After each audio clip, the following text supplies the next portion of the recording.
Bonjour à tous. Dans cette vidéo, je vais vous présenter le jeu Steppen, qui est le move to earn le plus utilisé en ce moment dans le Web3. Je vais évoquer les différentes stratégies possibles sur le jeu et cette vidéo s'adresse principalement aux débutants, mais les joueurs un peu plus avancés peuvent aussi apprendre des choses. Donc je vous laisse avec la vidéo et je vous souhaite un bon visionnage. GST, DGMT, DGEM. Le jeu s'articule autour donc des deux tokens GMT-GST. Il est composé de NFT sous forme de chaussures, de gemmes, de parchemins, de badges. Le jeu a été promu par Binance à la sortie via le Launchpad Binance et il a été donc audité par Binance, qui est un gage de sérieux. Parce qu'on sait que les launchpads de Binance sont relativement suivis et que Binance est une entreprise relativement sérieuse. Donc le jeu a pu survivre au bear market sur des bases solides et commence à repartir sur le bull run actuel. Et je pense qu'il faut en profiter. Je pense que c'est un bon moment pour pouvoir entrer sur le jeu. Sachant que les concurrents à Steppen, que j'ai dénombré, enfin, je pense qu'il y en a beaucoup, mais j'en ai dénombré à peu près 5. Le plus gros pour moi, c'est Defeat. Et le problème de Defeat, c'est qu'il faut investir pas mal d'argent pour avoir des gains à peu près similaires. Pour moi, Steppen est bien plus rentable. Et Defeat, le problème également, c'est qu'on ne peut pas retirer ses cryptos, ce qui est un problème majeur, parce que l'idée, c'est quand même de faire son retour sur investissement et de pouvoir ensuite gagner un peu de sous et de crypto. Donc les stratégies que moi j'ai mis en place à titre personnel quand je suis rentré sur le jeu et que je conseille actuellement, elles sont au nombre de 3 ou 4 en fonction des budgets. La première stratégie, c'est la stratégie GST qui s'oriente, comme son nom l'indique, autour du GST. Le but, ça va être de gagner le plus de GST possible. Pour ce faire, on va chercher sur la marketplace une chaussure avec 2 ou 3 sockets efficience, qui est l'attribut qui permet de gagner du GST. Donc j'ai fait le travail il y a 2 jours sur la marketplace et j'ai trouvé cette chaussure à 950 GMT. Pour moi, elle est pas très chère, sachant qu'elle a donc les 3 sockets efficience et de bonnes valeurs sur l'efficience, ainsi qu'un socket résilience qui permet de limiter les coûts en réparation après chaque run. Parce qu'il faut savoir que la chaussure s'use et qu'il faut la réparer avec du GST, ainsi que du GMT. Enfin, c'est plus compliqué que ça, mais en gros, il faut des gemmes confort pour pouvoir réparer la chaussure d'une autre manière. Il y a 2 usures sur la chaussure. Mais la deuxième usure est moins problématique que la première, donc c'est pour ça que je me suis orienté plutôt sur la résilience. Autour de cette chaussure, donc sur les 3 sockets, on va placer 3 gemmes efficience. Donc à l'heure où j'ai fait la vidéo, les gemmes level 4 efficience, celles qu'on met, sont à 862 GMT, 218 et la gemme niveau 3 résilience est à 39 GMT, 9,87 Donc une fois équipé, sur cette chaussure, il nous faudra des énergies pour pouvoir marcher, plus longtemps que 10 minutes avec les chaussures Uncommon, qui est notre chaussure principale ici. Ça nous donne droit à 2 énergies, ce qui est 10 minutes de marche, mais c'est pas assez pour, gagner nos GST. Donc ce qu'on va faire, c'est qu'on va acheter 9 chaussures au floor price sur la marketplace. Le floor price, au moment où je tourne la vidéo, est à 226 GMT, soit 57 Donc il faut en acheter 8, vu qu'on aura déjà une chaussure principale, ce qui fera 9. Le coût total de cette stratégie est de 5382 GMT, soit 1345 Une fois que on aura notre chaussure, nos gemmes et nos énergies, le temps de run sera de 50 minutes par jour, pour un gain à l'heure actuelle de 8,30 par jour et de 249 par mois, ce qui permet d'effectuer le ROI en moins de 6 mois, soit 162 jours. Donc c'est la stratégie que moi j'ai personnellement utilisée au début. entre autres. J'avais cette stratégie, puis je me suis orienté sur une stratégie mystery box qu'on va voir plus tard. Mais en tout cas, elle m'a apporté pleinement satisfaction et je trouve que 250 par mois, ça commence à être pas mal. Surtout si le bull run, débute maintenant et se poursuit, les gains peuvent être d'autant plus multipliés. La deuxième stratégie qui pour moi est plus orientée pour les joueurs avec, un plus gros portefeuille et peut-être qui visent, heu, dans le futur une stratégie, plus durable. Je pense que le GMT est une stratégie plus durable. En gros, c'est la même stratégie que précédemment pour le GST, mais en remplaçant les sockets efficience par des sockets confort. Et donc, ça implique un plus gros coût, parce que les gros joueurs s'orientent plutôt sur cette stratégie et les gemmes coûtent beaucoup plus cher. Là, en l'occurrence, 1 457 pour une gemme level 4 contre 800 et quelques pour la stratégie précédente. Donc c'est même système, c'est 50 minutes de marche, c'est 9 chaussures, et le coût total de cette stratégie est de 6 880 GMT, soit 1 720 $. Donc elle est plus chère et le ROI s'effectue en beaucoup plus de temps, de 79 $ par jour, 83 $ par mois, 50 minutes de run journalier, ROI en 616 jours, soit plus de 20 mois. Mais par contre, si le GMT se met à pump, ça va d'autant plus réduire la durée du ROI. Donc cette stratégie peut éventuellement être intéressante, c'est un peu un coup de poker. Hem, c'est des spéculations sur le futur, mais c'est, je pense, une stratégie plus long terme que le GST. Mais bon, la stratégie GST, je pense qu'il faut en profiter maintenant et en profiter tant que ça fonctionne. Si ça fonctionne plus à un moment ou à un autre, les gains qu'on aura faits, ils peuvent être réinvestis pour acheter une autre chaussure, GMT ou au fur et à mesure, s'équiper en gemmes confort et en chaussures confort pour prévoir éventuellement le futur. Après ça, je laisserai à chacun le soin de faire ses recherches et de voir ce qui est le mieux pour lui, mais voilà, c'est quelque chose qui peut être fait. La troisième stratégie qui est assez intéressante également, c'est stratégie GST plus Mystery Box. Parce qu'il faut savoir que le GST est le token utilitaire du jeu, donc il permet de réparer les chaussures, d'ouvrir les mystery box, de faire des enhancements, des mints. C'est vraiment le token utilitaire qui est, par beaucoup de joueurs, utilisé quasiment à 100 pour interagir avec le jeu. Si les joueurs veulent un peu s'amuser, c'est je sais par expérience que c'est relativement, compliqué sur certaines mystery box à haut niveau, d'avoir assez de GST pour les ouvrir, donc il faut attendre longtemps pour avoir assez de GST, ouvrir la mystery box, faire ses upgrades de gemmes. Donc l'idée là, sur cette stratégie, c'est vraiment de, avoir le maximum de luck, qui est la valeur qui permet d'avoir des grosses mystery box, de maximiser ses gains en GST et d'ouvrir les mystery box au fur et à mesure. Donc à l'heure actuelle, la chaussure pour cette stratégie que j'ai trouvée sur la marketplace le plus intéressante coûte 670 GMT, 175 $. Il faut y ajouter donc 2 gemmes niveau 4 d'efficience. J'ai choisi de mettre une gemme, niveau 5 de luck parce qu'elles sont relativement bon marché et une gemme niveau 4 pour pouvoir, essayer d'avoir des mystery box, de niveau 5 et 7 qui sont les plus rentables actuellement. À cela, on ajoute toujours nos 8 chaussures, au floor price plus la chaussure uncommon qui nous permet d'avoir 9 chaussures. Le coût de cette stratégie est de 4 176 GMT, soit 1 044 $.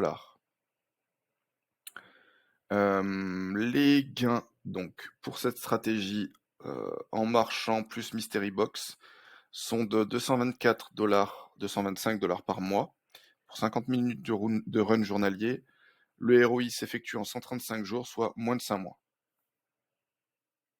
C'est sur les stratégies que j'ai élaborées, la plus rentable, sur les différents, calculs que j'ai faits. Elle a l'avantage de pouvoir jouer 2 stratégies, enfin vous pouvez, jouer soit le GST, soit la luck, soit les 2. On peut s'adapter. Si un jour les mystery box sont plus trop rentables, arrêter de les jouer et se concentrer sur le GST. Si les mystery box deviennent ultra rentables, continuer sur cette stratégie. Ça a l'avantage de pouvoir combiner, on va dire, 2 stratégies en une chaussure. Et la dernière stratégie qui est pour moi ma préférée, parce que cette stratégie permet de s'adapter à toutes les situations. J'ai connu, quand j'ai commencé le jeu il y a à peu près 2 ans, j'ai connu différents stades dans Stephen et en gros le jeu est une boucle. À un moment, la stratégie GST va être la plus rentable. À un autre moment, la stratégie Mystery Box va être la plus rentable. À un autre moment, la stratégie GMT va être la plus rentable. Et dernière stratégie qui est la stratégie résilience, dont on ne sait pas encore ce qu'il en sera, parce que Stephen n'a pas encore sorti l'utilité pour la résilience. Mais du coup, on intègre ce socket sur notre chaussure principale. Et donc, j'ai connu différentes phases durant tout mon parcours sur Stephen, et j'étais bien content donc d'avoir une chaussure avec les 4 sockets. J'ai pu m'adapter à toutes les situations. Le problème de cette stratégie, c'est qu'elle est un peu chère. Et elle est chère pour 2 raisons. Pour la première raison qui est la chaussure principale, donc on se pouvait se contenter de chaussures uncommon précédemment avec des sockets, dédiés. Là, vu qu'on a un socket de chaque, ce qui est peu, on est obligé d'avoir une chaussure «plus puissante» entre guillemets et des gemmes plus puissantes. Sinon, les gains seront vraiment ridicules, donc forcément ça coûte plus cher. Donc j'ai trouvé cette chaussure, qui est une Walker, donc il y a différents types de chaussures: Walker, Jogger, Runner, Trainer. Les Walkers permettent de marcher, les Joggers de marcher rapidement, les Runners de courir et les Trainers de tout faire. Les Trainers valent relativement cher, donc notre objectif c'est de faire un ROI le plus vite possible, donc on va peut-être pas s'orienter sur une Trainer, mais garder à l'esprit qu'elles existent. Donc là, la chaussure que j'ai trouvée, je cherchais soit une Walker, soit une Jogger. J'ai trouvé cette Walker à 2700 GMT. Avec des attributs, très corrects. Donc, sur cette chaussure, on va y équiper, 4 gemmes. 1 gemme niveau 5 efficience, 1 gemme niveau 5 luck, une niveau 4 confort parce qu'elles sont assez chères, une niveau 5, résilience. L'avantage de cette stratégie, c'est qu'on a du confort et de la résilience, donc les coûts d'usure de la chaussure seront ridicules. À cela, on va ajouter donc, contrairement à tout à l'heure, on va ajouter 9 chaussures, donc 8 autres chaussures, mais pas des chaussures au floor price. On va ajouter des chaussures uncommon parce qu'on a besoin de plus d'énergie. Les coûts sont importants sur cette chaussure et on peut pas se contenter de seulement 50 minutes de marche. Donc là, l'autre point négatif, enfin ça dépend des personnes parce qu'il y en a qui marchent beaucoup par jour, mais l'autre point noir, c'est qu'il va falloir marcher 1h35 sur cette stratégie. Hem, l'avantage aussi sur cette stratégie, c'est qu'on va jouer le GST dans un premier temps, faire notre cap de 300 GST journaliers. Chaque joueur, chaque compte a 300 GST, qui peuvent être gagnés chaque jour. C'est une limite que Stephen a fixée. Cette limite peut être augmentée en payant du GMT, mais c'est relativement cher. Donc pour un débutant, on va se contenter des 300 GST. Une fois que ces 300 GST seront atteints, avec cette chaussure, j'ai calculé qu'ils seraient atteints entre 10 et 12 énergies, donc ça fait 55 minutes, 1 heure. Une fois que ce cap est atteint, on bascule sur du GMT, et là, on va finir nos énergies restantes en GMT, donc 35 ou 40 minutes restantes en GMT. Entre ces runs, donc on peut gagner 4 mystery box, il y a 4 emplacements de mystery box. On va jouer les mystery box, donc actuellement les rentables, comme je disais tout à l'heure, c'est les 5 et les 7. Donc là, on va targeter les mystery box niveau 7. Pour ce faire, on va marcher, je crois 19 énergies en une traite. En gros, plus on marche longtemps, plus on a une mystery box de haut niveau. Quand on va jouer les mystery box, donc c'est seulement 8 runs par mois, on va jouer seulement le GMT. parce que le cap GST sera atteint trop vite et on risque de perdre de l'argent. Donc pour maximiser les profits, on va run pour du GMT quand on visera à avoir une mystery box. Donc voilà, une mystery box niveau 7. Les mystery box ont des timers. Heu, Ouvrir une mystery box en avance coûte extrêmement cher, donc on va attendre la fin du timer. Et à la fin du timer, le coût, pour cette mystery box par exemple, qui est le niveau 7, sera de 523 GST. Donc cette stratégie coûte 13 545 GMT, soit 3 386 $. Les gains pour cette stratégie mensuelle sont de 446 $ pour 1h35 de run, et le ROI s'effectue en 227 jours, ce qui est un peu plus de 7 mois. Mais une fois que le ROI est effectué, on a une chaussure vraiment compétitive qui peut s'adapter à n'importe quelle situation. Donc je disais, le jeu est assez complexe, il y a des stratégies parallèles.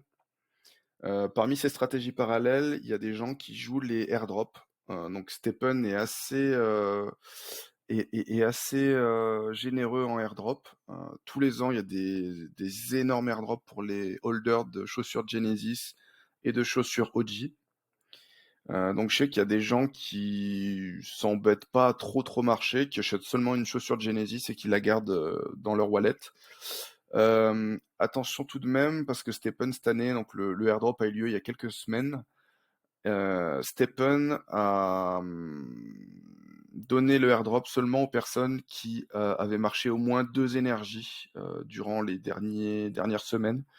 Donc je pense qu'il faudra quand même, si des gens choisissent cette stratégie, marcher un petit peu. Par contre, pour rembourser ses chaussures avec cette stratégie, ça risque d'être long parce que, à titre d'exemple, les Genesis actuellement, le floor price doit être à 15 000 GMT et le airdrop pour un détenteur de Genesis cette année, il y en a eu 2 petits différents, hein. Je crois qu'on pouvait toucher 5 500 GMT de tête, donc il faudra plusieurs années pour l'amortir. Donc je pense qu'il quitte à choisir cette stratégie, autant la coupler à une des stratégies qui ont été montrées précédemment, parce que sinon le ROI risque d'être un peu plus long. Deuxième stratégie, Stephen, l'application a sorti des badges il y a peu de temps. Donc pour gagner des badges, il y a plusieurs manières de le faire. Il y a plusieurs milestones, on va dire. En gros, il y a une infinité même de choses à faire. Par exemple, faire des mints, faire des enhancements, marcher 5000 km, 1000 km.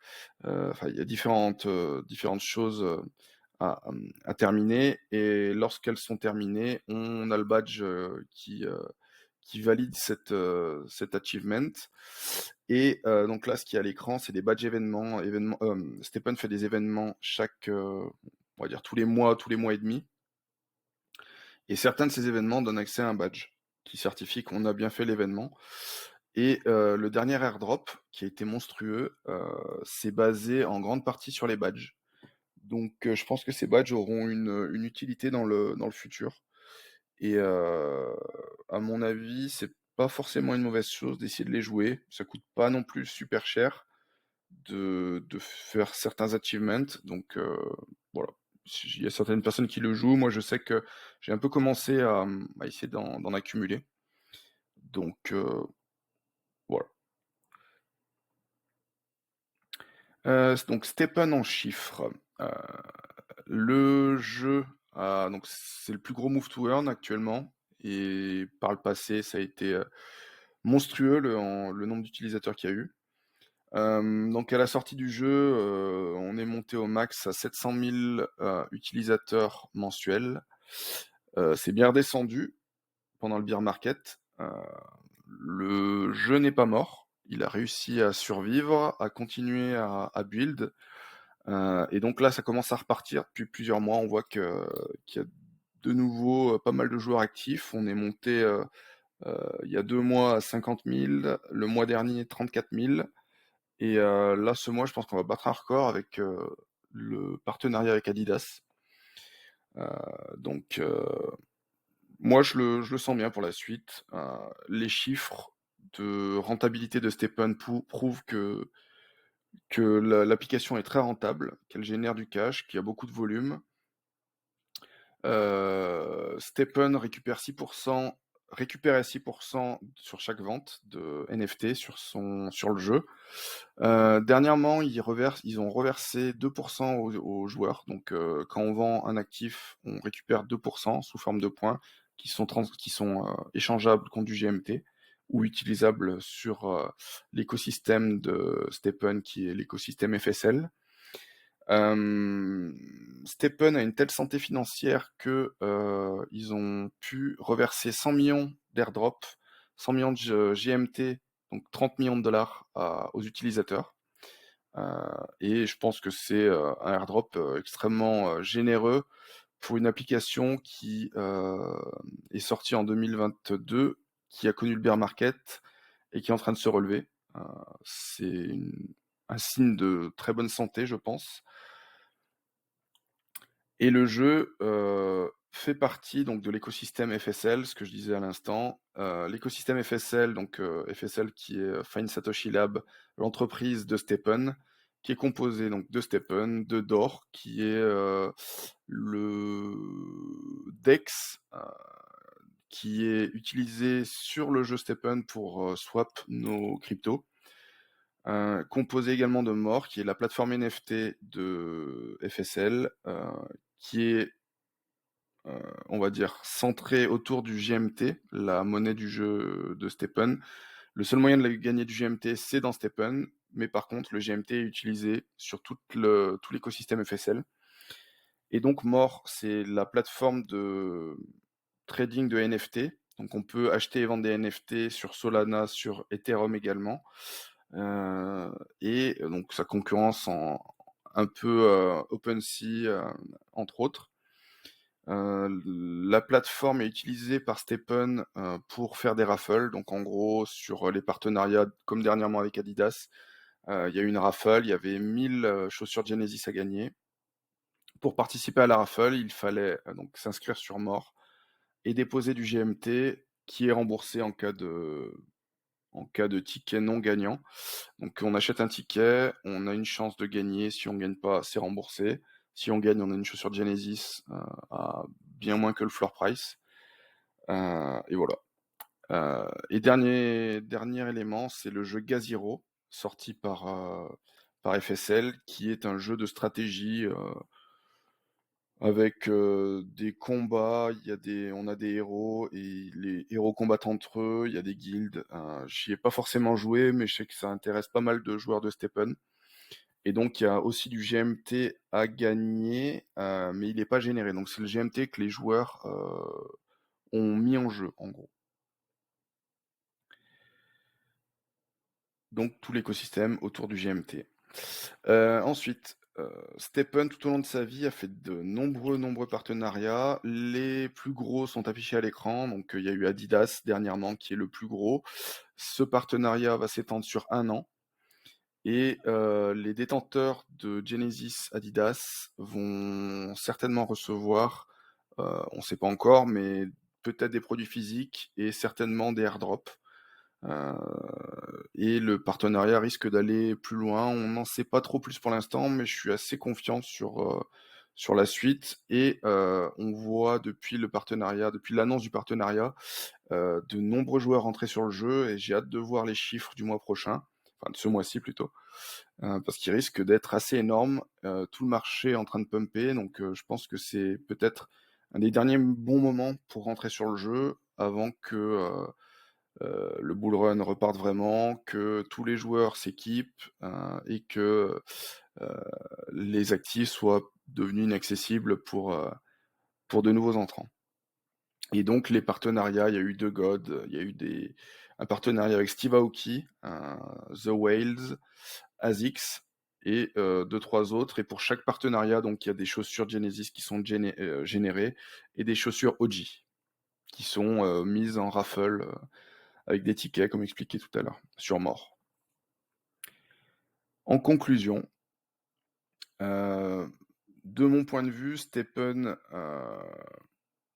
et surtout la maison mère FSL a continué de build durant tout le bear market. C'est une preuve de solidité, le jeu est toujours vivant, l'équipe, est très solide, il suffit d'aller sur le Twitter de Stephen, je crois qu'ils ont 400 ou 500 000, personnes qui suivent le compte Twitter. C'est clairement le plus gros jeu, je pense, sur, Solana. Je l'ai pas précisé, mais ils sont pas que sur Solana, il y a 3 blockchains pour Stephen. Il y a la BSC, Solana et Ethereum. Hem, les concurrents en termes de move to earn sont pour moi ridicules. Il y a aucun concurrent qui arrive à la cheville de Stephen en termes de nombre d'utilisateurs, de volume, d'échanges, de toutes les fonctionnalités build, d'attractivité du jeu, parce que le jeu est assez intéressant, la gamification est enfin, c'est assez marrant d'y jouer avec les mystery box, tous les systèmes. C'est relativement stratégique. Hem, les airdrops sont monstrueux.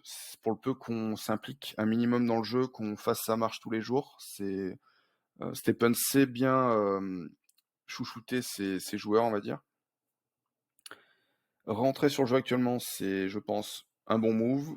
Ce qui m'a fait aussi rentrer, c'est les gains mensuels et journaliers qui sont vraiment intéressants. On peut facilement se faire 300 par mois. Heu, donc un bon complément de revenus et le ROI est extrêmement rapide. J'avais, on va dire, stacké mes cryptos avant et je suis tombé sur Stephen, j'ai calculé le ROI et je me suis dit: «Mais c'est pourquoi pas tenter le coup?» Je fais mon ROI le plus vite possible et ensuite je récupère ma mise, je fais ce que je veux à côté et je continue à marcher pour générer de l'argent. Au final, c'est pas ce que j'ai fait, j'ai réinvesti pas mal de gains pendant le bear market. Je pense que j'ai bien fait. Et je trouve que c'est, on va dire, le moyen le plus plaisant et le plus rentable actuellement, sur les cryptos. Après, bien sûr, il y a toutes sortes de choses à faire avec des shitcoins ou autres, mais pour moi, c'est bon, c'est assez risqué, mais c'est moins risqué que pas mal de choses, et la communauté est vraiment, énorme et on peut voir sur Twitter qu'il y a pas mal de gens qui utilisent Stephen tous les jours, qui sont vraiment, motivés à l'idée de continuer et d'upgrader leurs chaussures, enfin, on voit qu'il y a une émulation autour du jeu qui est assez, incroyable. Donc voilà, et dernière chose, FSL a indiqué que 2024 serait l'année de Stephen. 2023 était dédié au jeu Gazero, qui est sorti l'année dernière. Heu, FSL a indiqué que cette année, c'était un retour de Stephen, que tous les moyens allaient être mis pour développer Stephen. Donc pour moi, je suis assez confiant et je pense que le jeu risque de très, très bien marcher cette année. Voilà, c'est à peu près tout. Bon, j'espère que vous trouverez, ces infos utiles. S'il y a des questions, n'hésitez pas et je vous dis à bientôt. Pour terminer, petit disclaimer, cette vidéo n'est pas un conseil en investissement, faites vos propres recherches et faites attention sur cet environnement compliqué qui est le monde de la crypto. Il y a beaucoup de scams. Merci à tous, bonne continuation.